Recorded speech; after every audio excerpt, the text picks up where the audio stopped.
Well, let's start now with the criminalistic processing of the crime scene. C. That is, when the first responder arrives, he gives notice to the forensic team to go to the scene. What does this expert group do? For this we have to take into account this scientific work. I will mention two aspects now. First, it is compliance with procedural rules.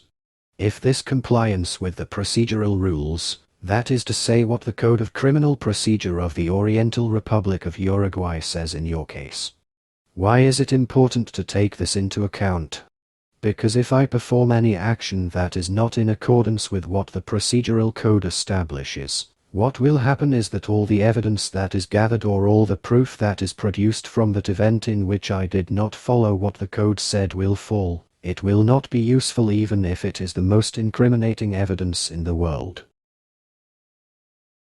If I did not obtain it in the proper way, I cannot incorporate or take into account that evidence. This evidence, or rather, I cannot take it into account at the time of establishing or carrying out the criminal proceeding.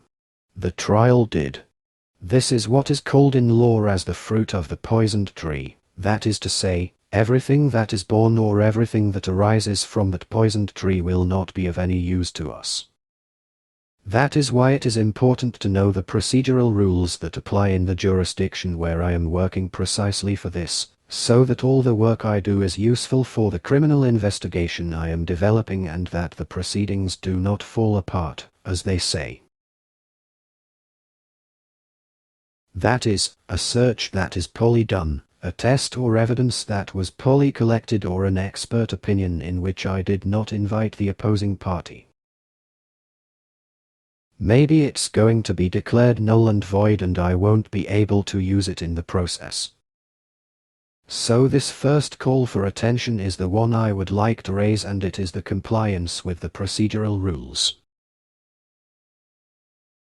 And secondly, another very important point is the completion or monitoring of the chain of custody.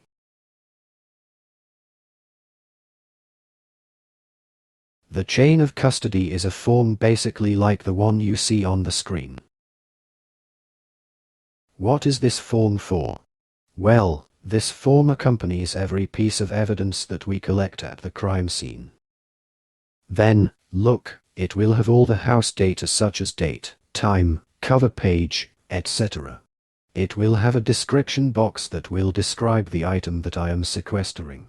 And finally, down here, notice that it says, responsible for the chain of custody. That is to say, this form will accompany the element through each of the hands it passes through. It will be initiated by the expert up here, who will be the one who collects the evidence, and from that moment on all the people who get hold of that evidence, be it the laboratory, the prosecutor's office personnel, the expert, other police personnel, that is to say, through all the hands that the element passes through, will have to fill out this form down here.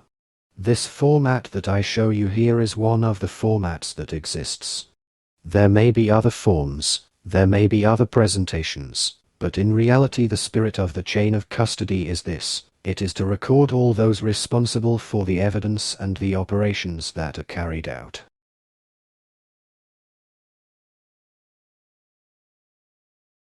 This evidence will accompany each of the elements seized at the crime scene, from the time they are collected at the crime scene until they are removed from the case or until their destruction is ordered after the sentence of the trial becomes final. C. What does this allow me to do? Well, what this allows me is the traceability of that element. That is to know where it was and under whose responsibility it was at each moment since the kidnapping of that element. And it will ensure the integrity and unalterability of the evidence. And basically speaking in Creole, that they do not change it and that it does not deteriorate. Why? Because this element will have certain conservation conditions. Then, if that sample is changed, altered or adulterated for any reason, I will have a record of who was responsible for it or who was responsible for it, through whose hands that element that underwent some kind of change passed. C. So, for The chain of custody is very important and is one of the first things that lawyers try to attack in the process. And if the chain of custody failed, it is very possible that evidence I collected again, the same as you remembered just now when I mentioned the fruit of the poisoned tree. Well, anything you can tell me, that evidence is going to be null and void. Why? Because I don't have proper traceability of that element. Hence the importance of always keeping in mind the preparation of this form.